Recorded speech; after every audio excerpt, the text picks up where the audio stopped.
and was almost pulled under the ice to go a kilometer down river, never to be found again. Right. Like, I mean, it was a thin, so I was in this hole and I was like with my snowshoes on that were pulling me under with the current. And so I was trying to work my boots off. It was about -30. I was trying to work my boots off. And I couldn't get them off. And with the current pulling against the snowshoes, right? Using that as leverage.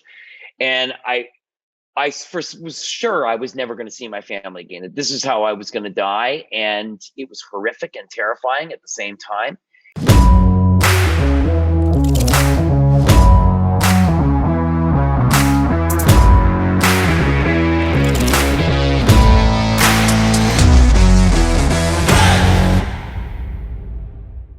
I suppose people listening is when they see the list of the expeditions you've done over the years, it's truly remarkable. And I suppose what I want to know is, how did this love affair with ultra running come about? Well, it's a great question, John. So, everybody sort of finds the thing that they're passionate about at some point, right? So, and my story's not that uncommon, I would say, in endurance and adventure. I was a guy who, in my late 20s, was, as you had mentioned before, when we were talking before we came on air, I was smoking a pack, 2 packs a day. I was a very unhealthy person, drinking my face off, filling my body full of pollutants.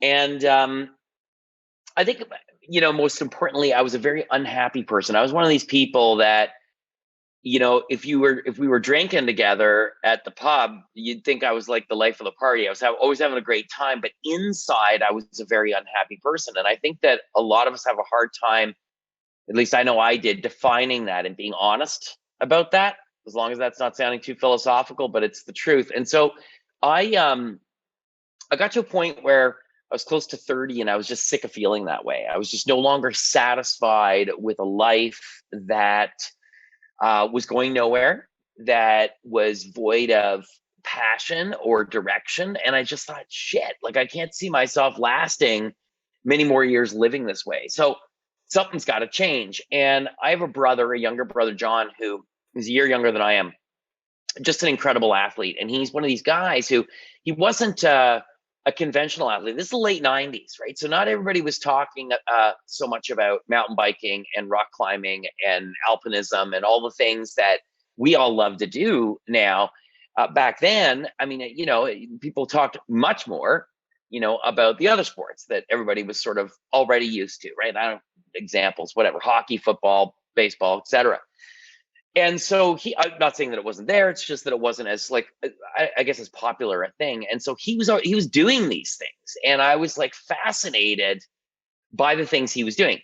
Now, maybe it's also because I didn't know about any of these things, so it wasn't in my mind that people actually did these things. But he was a great example of what these adventure sports could bring to someone. And he was this very confident guy who was like amazing shape. And at that time in my life, he was sort of like a beacon of potentially what could be. So I thought, what the hell? Maybe if I did the things he does in his life, my life would be different. And I had no money. I had no direction. I had nothing to lose. And I figured, I'm going to give this a shot. And that's basically how it started. I mean, it took me 3 years to quit smoking, which was sort of the symbol of everything else that was negative that was going on in my life, that I was doing in my life, the over partying, everything else. It's kind of like, if I could control this one thing, I thought I could control everything else. And because I loved smoking. I mean, there's no ifs and buts about it. Having a smoke and a coffee, or a pint of Guinness and a coffee, I just could not picture life without smokes. That took me 3 years to quit smoking. And, it really gave clarity to me that the most difficult things that we do in our lives are very relative to us as individuals. Is how we feel about something that's really the most critical. Because I speak at these things, at events all over the world, and people come up to me and they tell me, hey man, it took you 3 years to quit smoking. It took me like a day. What's up with that? And I said, well, yeah, because for me, it was friggin' hard, But anyhow, I always tell long stories, as you can tell. So I quit smoking finally on New Year's Eve, 99, completely. I tried off and on for 3 years. And then that's when my life began to change. It was that one thing. And from that point forward, it's sort of like a joke. I followed my brother into the outdoors. He was teaching me things. I started doing the sports he was doing. Became an avid ice climber. I became, quite adept on a mountain bike. I started racing mountain bikes at a pretty elite level, cross country and 24-hour solos. And then, I was adventure racing. I was doing all these things that were reintroducing myself to me, to a new me at 30 years of age, 35 years of age, that I never knew existed. I had this engine to do these things when cleaned up. I had an engine like my brothers to do these things. And that led me to ultra running. I read an article about a race called the Yukon Arctic Ultra, a 100-mile version of that race. It takes place in the Yukon every year. And it was my very first running race. I had not done a running race. And I not only completed that race, I actually won it. And it was like a weight, like a ton of bricks had been lifted from my shoulders, and that I realized that it wasn't a me thing, that people, human beings, underestimate themselves physically, mentally, emotionally. And I knew that running and adventure was teaching me like to redefine who I was, or what limits I might or might not have. And that, in the longest answer possible, is how I started ultra running. And that race led me to other races all over the world. I would continue to compete, and I loved that. And then that would eventually lead me into expeditions, which I'll wait till you ask me the question. Do you think, because you said you were a sort of very keen smoker, do you think when you gave up smoking after 3 years, it was finding that new addiction, in a sense, in a way that we had on the show in episode 2, a guy called James Gwinnett, who had to give up alcohol. And he said he sort of saw it at first running as a way of coping. Did you find that giving up smoking, ultra running sort of moved in to sort of take the place of smoking? No, I think individual experiences and individual lives are very unique. How we internalize the situation that we're in and we act on it is, again, a very individual and relative thing, right? Yeah. But I would like to say that it was, but it's almost like the same way that I entered that Yukon Arctic Ultra after reading this magazine article. And I was influenced and inspired by the people in the article, the photos of them, that they all appeared to be relatively normal looking people. They didn't look like what I thought an elite marathon runner looked like. And so based on that alone, I was inspired to enter this crazy race that, when you think about it on its surface, okay, so you're going to go around 100 miles. That's bad enough. In the Arctic, dragging all your stuff with you, right, as your first running race, it doesn't really make sense. And, there's the old saying, ignorance is bliss. It just kind of fell into place. When I first started doing these things with my brother, it had nothing to do really with the sports themselves. It had to do with him and this confidence that he had and the fitness that he was it was a whole comedy. He was the package of what I wanted to be. And so he could have been I've made the joke that he could have been an electrician, and this would be a podcast about how best to wire your house. And that's what we'd be sitting here talking about right now. So it really I didn't care so much about what he did. It's what he had become. And so then I fell in love with the sports I was doing. So it wasn't like I was doing them. Do I have an addictive personality? Quite possibly, but is it like this endurance, this thing that I need to go and I feel every day, well, if I don't, run or mountain bike or do the things I do or ski, that like that void needs to be filled. It's kind of not like that. It's not like that for me. It just is. It just became what it is, Yeah, it's the sort of love of it now. It is the love of it now, and what it teaches me about me.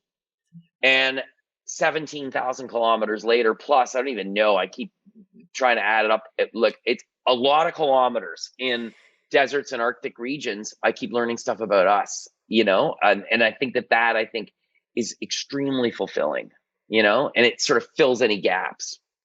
Did you find with the first race, it was very much this idea of completing the race, and then after you had won it, it was very much of how far can I go?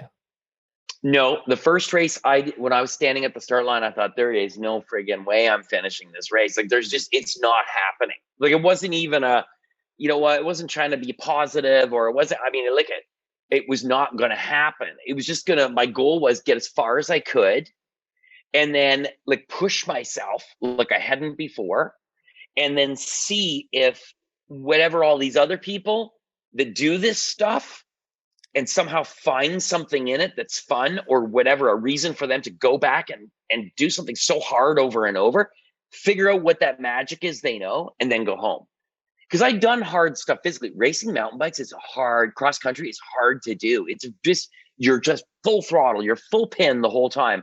When you're climbing, your lungs are on the bars of the bike, right? Like it's a brutal sport. And then descending, especially in Quebec where I live, it's very technical mountain biking. And so it had it all. So it wasn't like I was going in trying to find something physically more difficult to do. It just was something that I had never done. And I saw the effort reward equation from other people seemed to be something that I really needed and wanted. So that's how that, but then, lo and behold, I get to 80K in this race and I'm thinking, I'm dropping out of this. This is stupid. What am I going to tell all the people, back at home that told me not to do this in the first place, right? So I had this big engine for mountain biking and adventure racing when I started that race. But running is a completely different thing. It's a completely different, my legs, dude, were like cement, right? Like I felt horrible, but something in me compelled me to go forward in that race. And the further I went, and this is the amazing thing that never happened when I was mountain bike racing or adventure racing. The further I went, the better I felt. It's like when I fully committed to it, like when I was all in, when I like at the 80K mark onward, I was like, okay, I'm into this now. I'm just going to keep going. I'm going to push myself into the ground because to be perfectly honest with you, the people back at home, I don't care anymore what anyone thinks. I did this for me. I had no money. I spent every dime in my bank account for the entry fee to get to this race. Friends of mine donated Aeroplan, like air miles for me to go to the race, right? So what am I going home? I mean, I was there for me, and I realized in that moment I was there for me and no one else.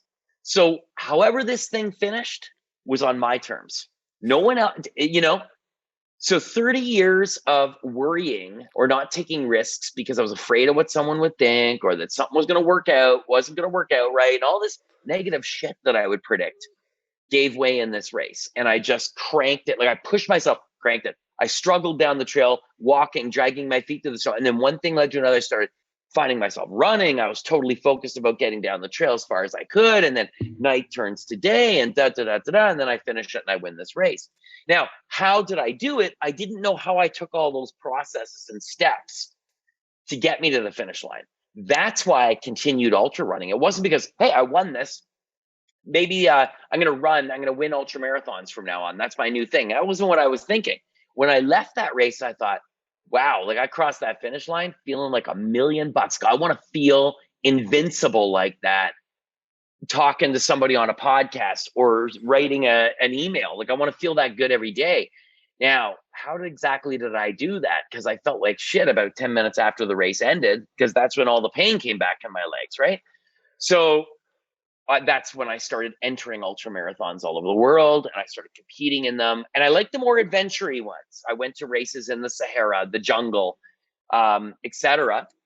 And then I would meet up with a couple of ultra runners. We became really good buddies, and then we decided to run across the entire Sahara, 7,500K, and that's when that whole new life began of expeditions, because it was just a completely different set of skills, and it's been 31, 32 expeditions since that day. God. And so how, from then to your Sahara race, which was in 1997? Sorry. The Sahara expedition? Sahara expedition was 2006, 2007. Yeah. Yeah. And so in terms of the planning for that, to go from your first race to that, did you have a lot of races in between, or was it very much a couple of years? Tons. Like Yeah. I just did, it was '04. So that was 2004. February 2004 was the Yukon Arctic Ultra. Then in that time frame, I mean, between 2004 and 2006, when we left for the Sahara. So basically, like 2 years, 2.5 years, I had gone to, oh my goodness, there was the Yukon, then there was Marathon des Sables the first time, then I did the Transalp mountain bike race, then I did the Trans 333 kilometers nonstop in Niger. I did the Jungle Marathon stage race in Brazil. I did the Libyan Challenge, 190K through the Akakus Mountains in Western Libya. I did Marathon des Sables again. I did Racing the Planet, a couple of their races. All of these, dude, one run right after another. Like I was so beat down before I even got to the. People ask me, how did you train to run 7,500K in 111 days across the Sahara? So think about that math. That's about 70 kilometers a day for 111 days straight in the sand, right? How did you train to do that? I said, well, I just did a bunch of these races for 2 years, right? And Yeah. it was again, ignorance is bliss. Of course, I don't approach my expeditions that way, the way I approached running the Sahara. I mean, we were on threads in that expedition, but now I take a much more scientific approach to preparing. That's absolutely mental. And I mean, God, just sort of thinking about it, because marathon runners, you sort of see the Mo Farah and all those sort of runners, they don't compete in every single marathon around the world. They specifically pick and choose, because between each race, you need quite a extensive amount of rest in between. Otherwise, I don't know the sort of scientific um, versions of it, but your body sort of needs to recover. But before the Sahara, you were very much going from one to the other to the other. And that, rather than training, you were just competing in these races. More or less. Yes, I would say that, obviously I was training in between the races. There was gaps of a month or two, right? So, maybe it was an average of every 2 months. So I was definitely training in those 2 month periods. I was obviously tired, and then I had, between the last race I did was in 2006, and I'm trying to think, I think it was the Sahara race in Egypt, which I won. And I think that was in 2005. Anyhow, I can't remember, but I had a few months before doing Running the Sahara. Now, Running the Sahara was a different project completely, because it was the three of us together as a team. And our goal was to run from the western coast of Africa to the eastern coast, 6 countries. And we had a film crew that followed us, right? So, I always say it was serendipity that had a huge hand in this, but Matt Damon and an Academy Award winner made this film, Running the Sahara, in an effort to raise awareness for the drinking water crisis in North Africa, clean water crisis. And so there was more to it. Do you know what I mean? But Running the Sahara was the longest expedition I've done, but it was also the most supported. And since then, expeditions have become less supported, completely unsupported, in the case of a lot of my cold expeditions, like winter Arctic expeditions, or in desert Arctic or other desert expeditions that I've done. Need more coffee today.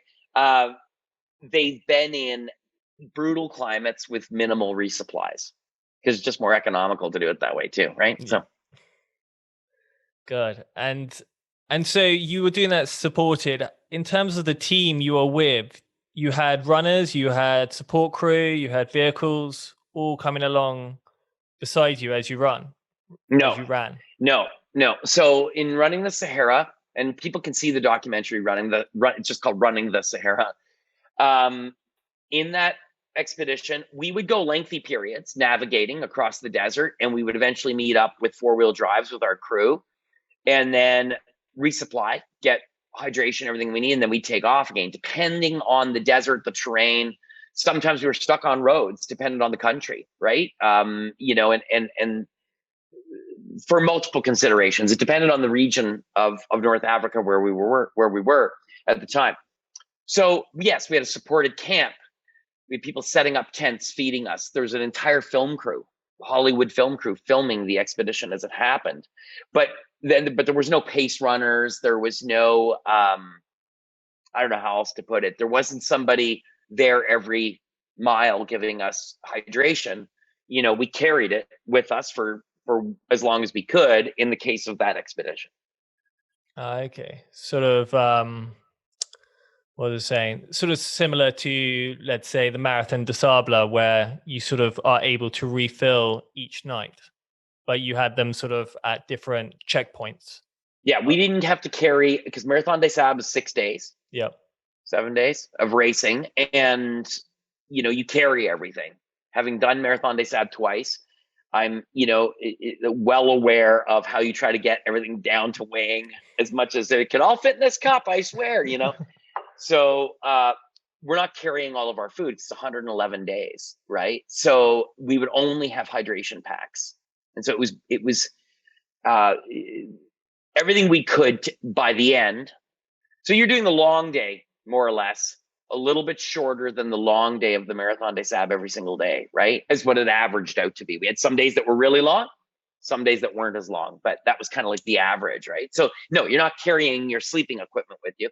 But when I crossed the Atacama Desert, north to south solo, 1,200 kilometers from the Peruvian border south to Copiapó, I did it in summer 2011, the middle of the summer. Dude, you want heat?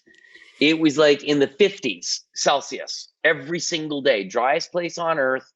It was brutal. I was limited resupplies. I was getting resupplies every 20 to 30K, sometimes as much as 50K. I was running as much as I could. I had many, many days over 70K. And some days less, way less. One day I was injured. I got 6 or 7K.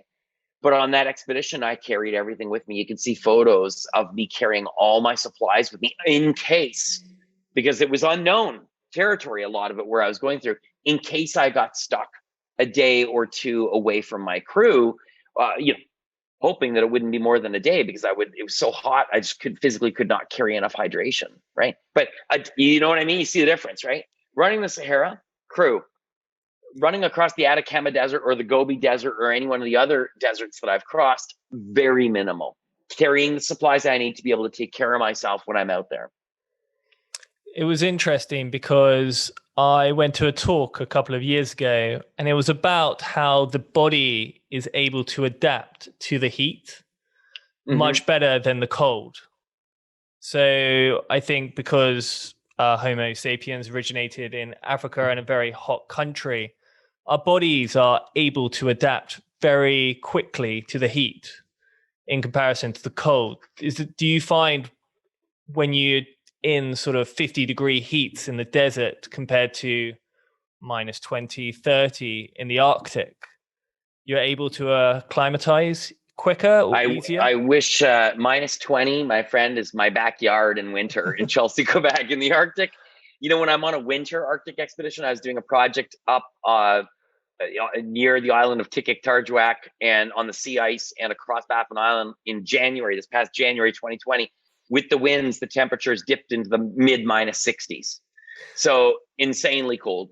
Look, I much prefer heat over cold, but I train now. I take a year, 2 years to prepare for a project, right? And I find myself at both ends of the spectrum on the thermometer. I'm in deserts like Death Valley. I've done 2 major projects there in the middle of summer, July or August. The deserts, I love to be there in the summer when it's the hottest. Whether it's Southern Hemisphere or Northern Hemisphere, summer for that hemisphere. In the Arctic and colder regions, I want to be there in the middle of winter. When it's the coldest, when it's going off, the sky looks completely different.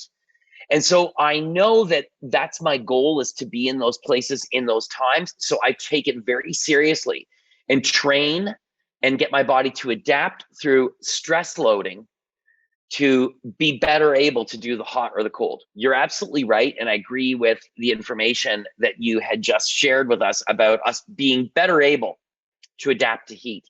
But I have a sauna in my backyard. It's a big sauna barrel, and I use it when I'm going to the Arctic. I train in the sauna barrel in extreme heat for the extreme cold. So I get my body used to being able to process fluids under a stressful situation and food like the sauna. If I can get my body working through that stuff, sweating, doing the things it needs to cool itself and fuel itself, then at a stressful situation in the extreme cold, my body will then have the mechanics. It won't just go and then be done, right? And keel over. But instead, my body is able to better adapt to an alternate stressful situation, which is extreme cold. So that when I'm on expedition, I'm able to, my body use its faculties physically to warm itself, shivering, blah, blah, blah, you know. But I also have an amazing partner, a company called Canada Goose. I don't know how popular it is in the UK.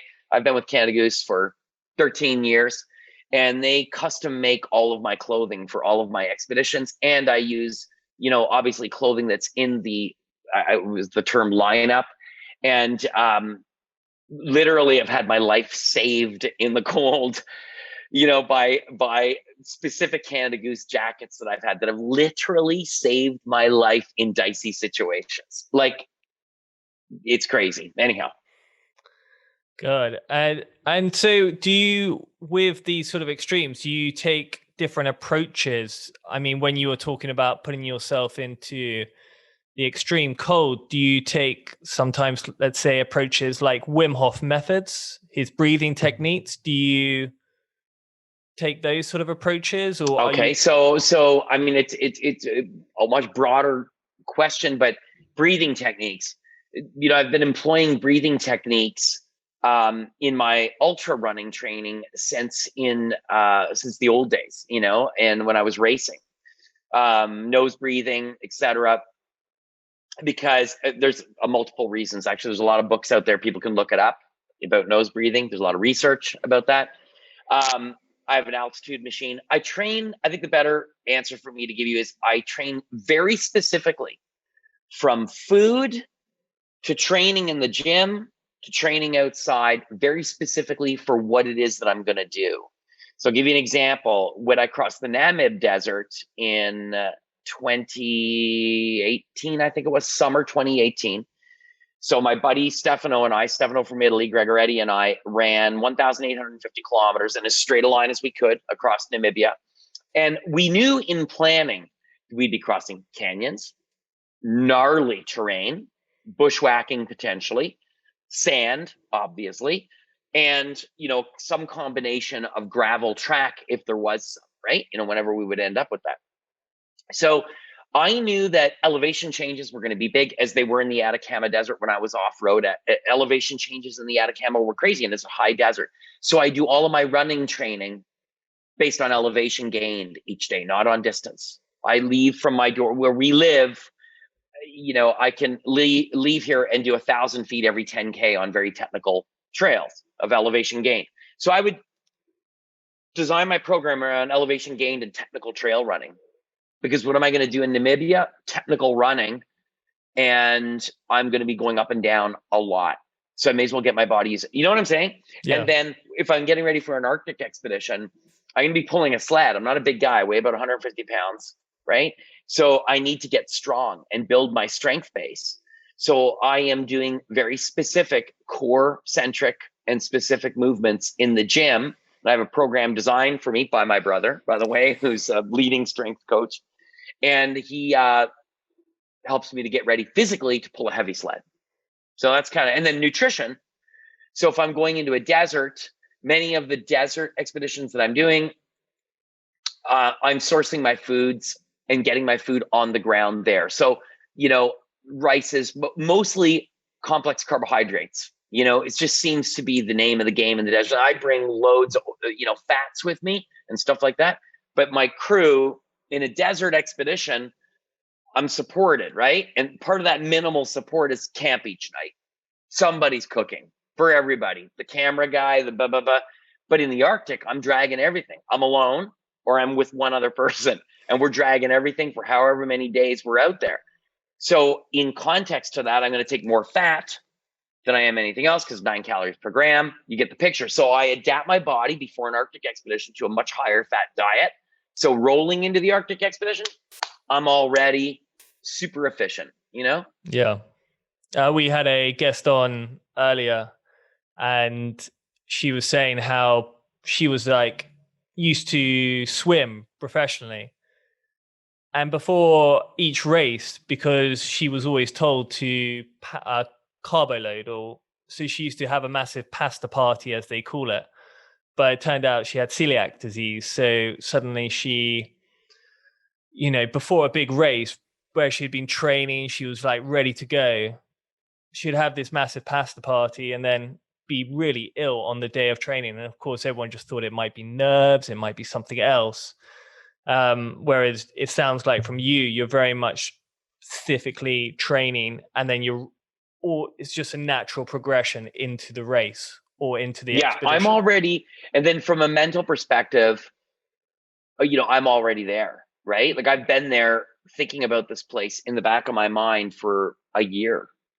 Some expeditions, it's 2 or 3 years of planning, and so I'm already mentally there. And by the time I get to the expedition, things seem familiar. How crazy is that, right? Things just seem familiar. Like, oh yeah, I think I kind of feel like I've been here before. And of course I haven't, but I'm comfortable in that space, right? Yeah. And it's the same thing that we do with our youth expeditions. So the Impossible to Possible youth expeditions, I've done 15 of those through our youth program. I know you're going to probably ask me about this later, so I won't get too deep into it. But on those youth-based expeditions, because I've learned this about myself, we get our youth ambassadors before they go on expeditions to sort of not as heavily follow the protocols, but get behind a lot of these theories in preparation, Yeah. Well, I suppose for people listening, why don't you sort of explain what the Impossible to Possible is? Impossible to Possible. So it's an organization that my wife and I and my best friend Bob started in 2008. Shortly after, we actually came up with the concept in 2007 after I finished the Running the Sahara expedition. And the idea was pretty straightforward, that we wanted to recreate that Running the Sahara experience that I had, but for young people.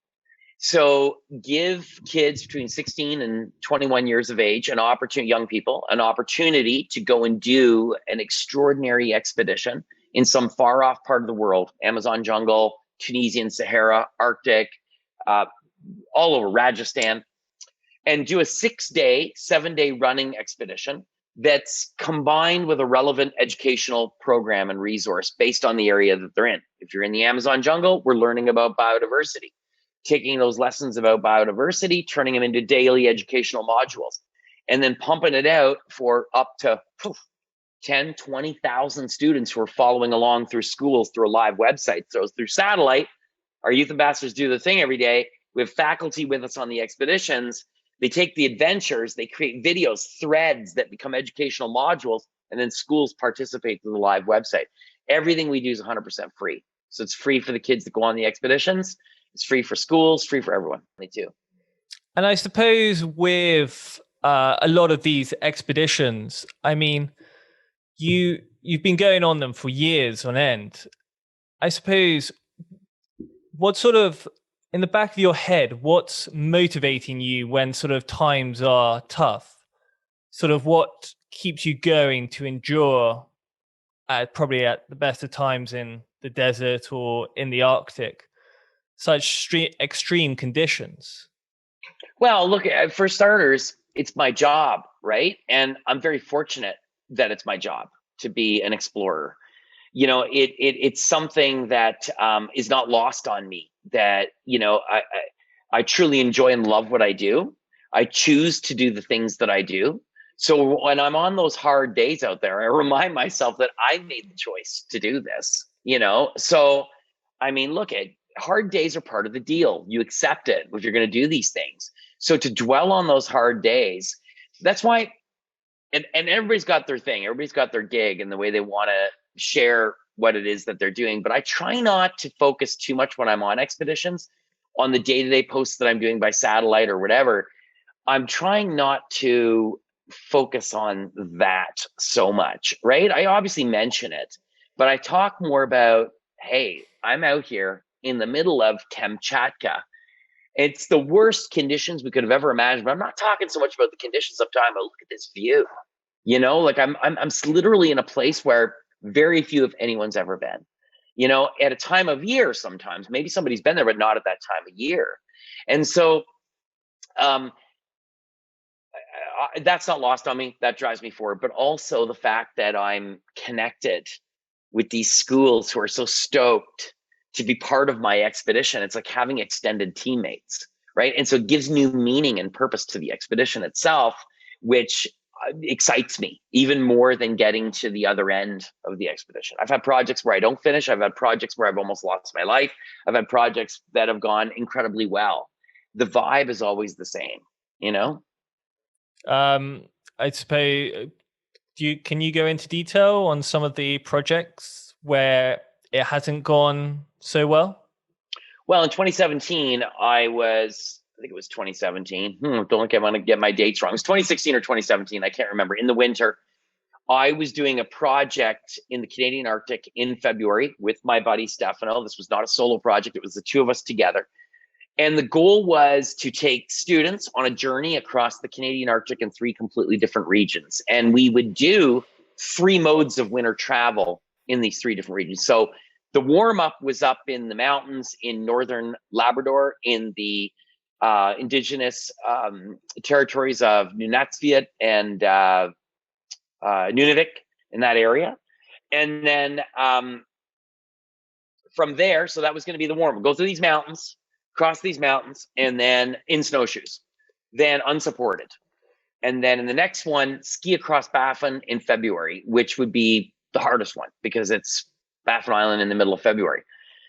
And then finish fat biking, snow bikes or fat bikes, if you will, from Wrigley to Fort Good Hope in the Northwest Territories. So everything done in the month of February, basically, right? And in the very first days of, and it's a much longer story that I'll eat up all your time, so I won't go into the details because, you know, by now I tell long stories.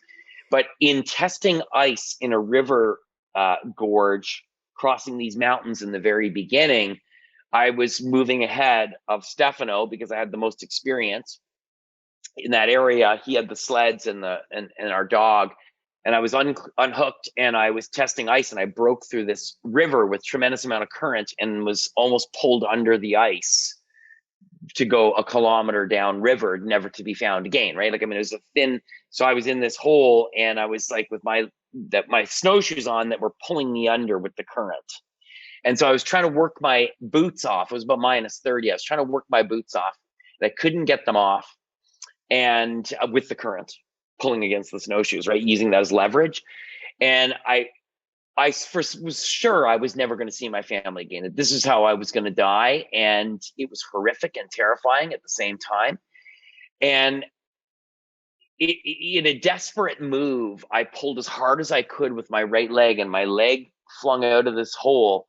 And the hole was kind of like not triangular shaped, but sort of triangular shaped at the end that was away from me. And my crampon on my snowshoe hooked the edge of this hole on an angle. Like my leg it was so much force that I pulled out with that it was just a momentum, and my leg was there. And I pushed against that and I was able to get myself up. This is after being in the water for almost 2 minutes. And I was able to get my body up onto the ice and then to a place that was safe enough that everything wasn't going to all cave in. Stefano could pull me. He pulled against me and I rolled at the same time, and I covered myself in snow immediately to try and get as much moisture off myself as possible. And I talked about that Canada Goose jacket. I had my super heavy down jacket and down pants that were made for me, these crazy -70 puffy pants. I should have put them on for the podcast so you could see them. But anyhow, and I put all that stuff, got all my clothes on, I put all that stuff on. And dude, it's a much longer discussion, but I survived that moment. I could not believe that I survived. I was laughing, as a matter of fact, because I'd lost my mind temporarily, because I could not believe. I didn't care that my boots were full of water and they were going to freeze to my feet and that potentially I would lose my feet. I did not care. If that was the deal, to be able to see my family again, take them.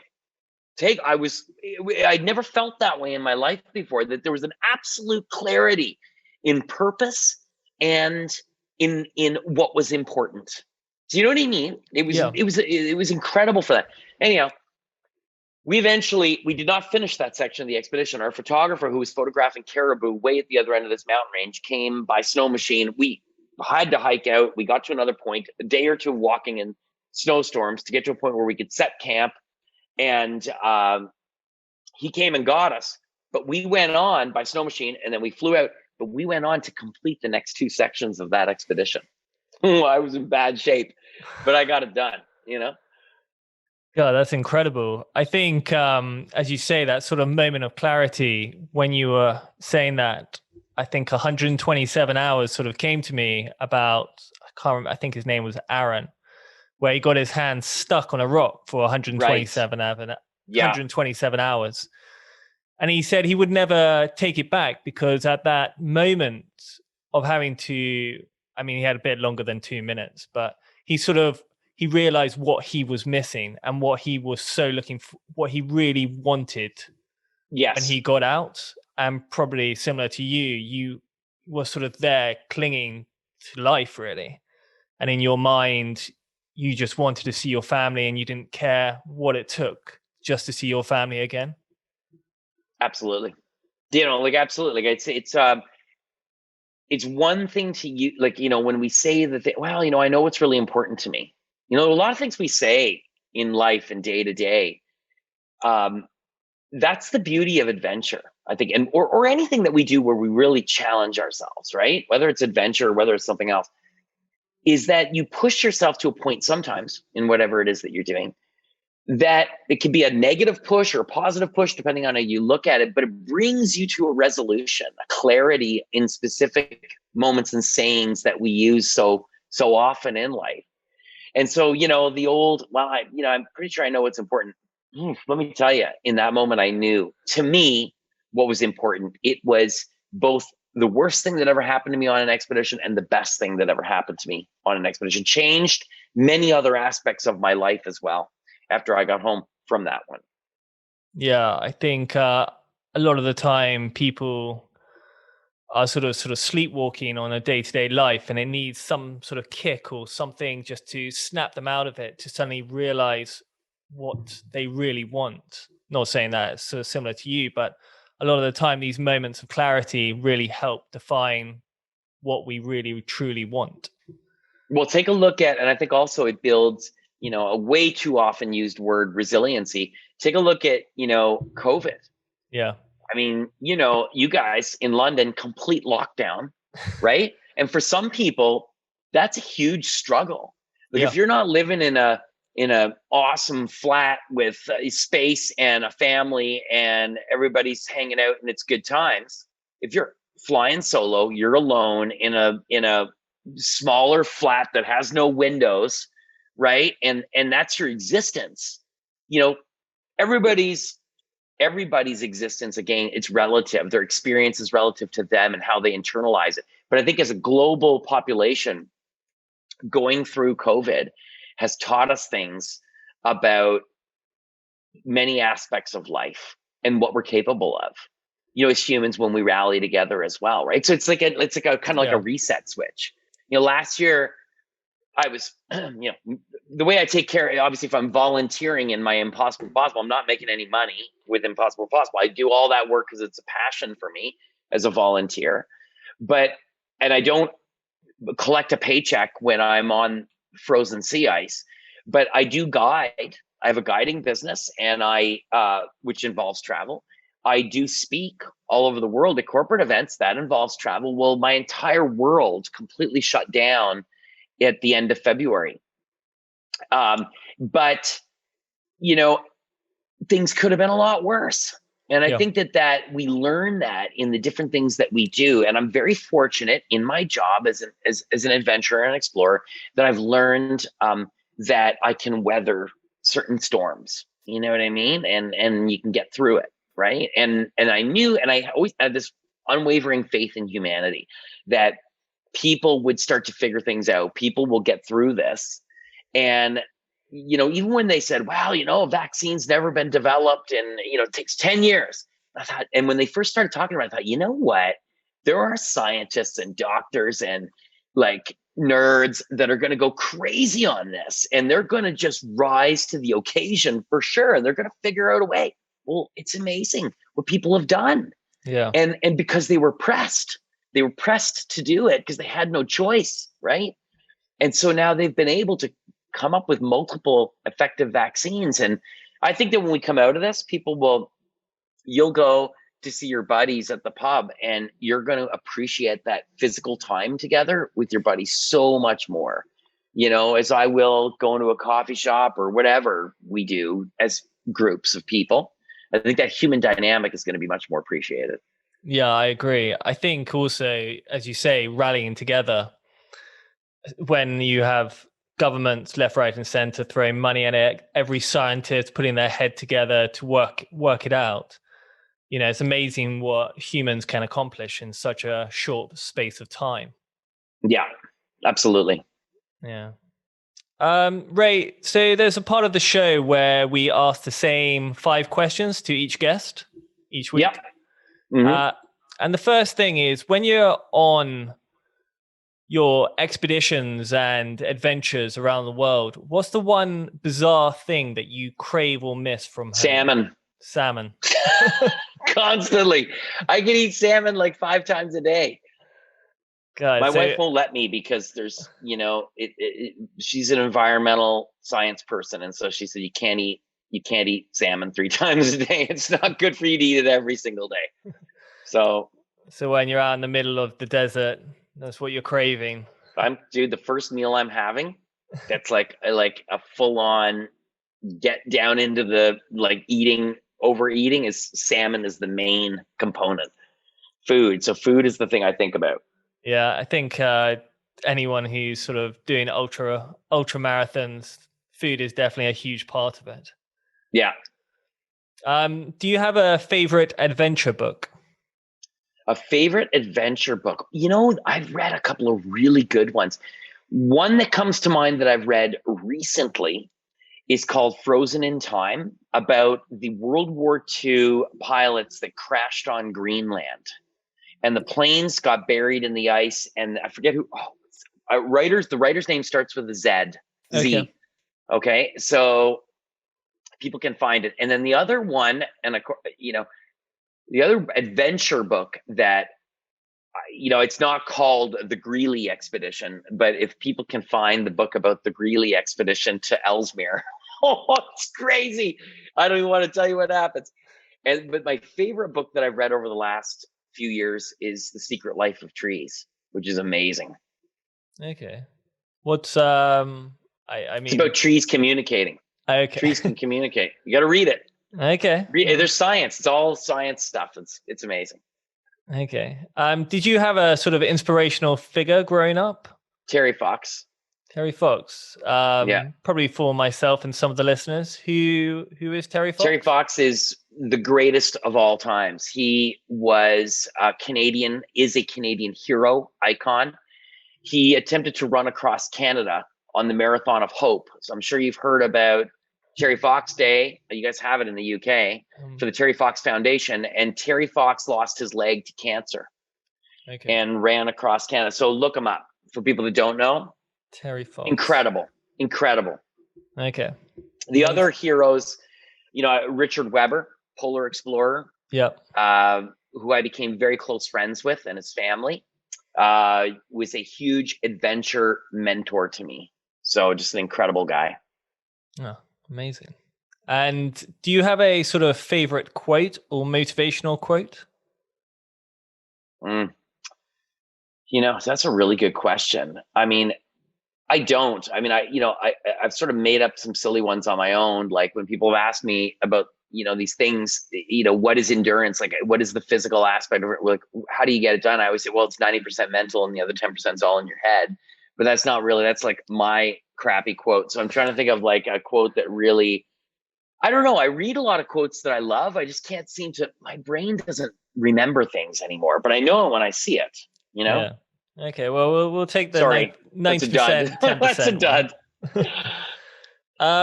And I suppose people listening are always keen to go on these adventures and expeditions like you. What's the one thing that you would recommend them to do to get started? As corny as it sounds, it's come up with a goal.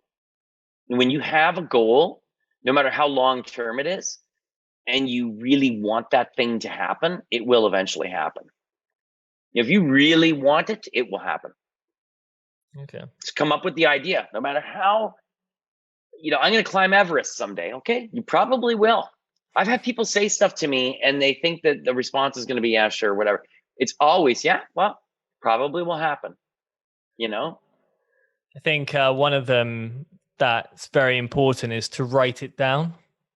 Yeah, sure. If that's what it takes, then you write it down and carry it with you every day, right? Apparently, if you write what you want down, it sort of goes to your subconscious, and deep down you sort of say, right, that's what you want, that's what you need. Law of attraction. Yeah. And I suppose people are wondering, what are you doing now and how can people follow your journey? Well, I'm obviously, I'm newer to Instagram, but I am on there. So I've got a page. I have a Facebook page. I've been on there forever. So I got a couple of Facebook pages, but I have a public Facebook page with a little blue check beside my name. I post there regularly. I'm on LinkedIn, Twitter, blah, blah, blah. But I have a website, just my name, RayZahab.com. And that has links to my charity. It has links to the Impossible to Possible website. So you can follow me there. And then if people are interested in any of the trips or our online cafe, we have amazing coffee. You can check out capic1.com. And I don't think there's a link for my personal site. You'd have to find it. But we're on Instagram as well. Amazing. And finally, I'm sure everyone is wondering, what's next? Yeah, you know what? I'm very superstitious. And so I know what's next, but I never say until I'm 100% sure that it's going to happen, because I don't like putting stuff out there that I can't make happen. I'm very much a stickler on, if I say I'm going to do it, I'm going to do it.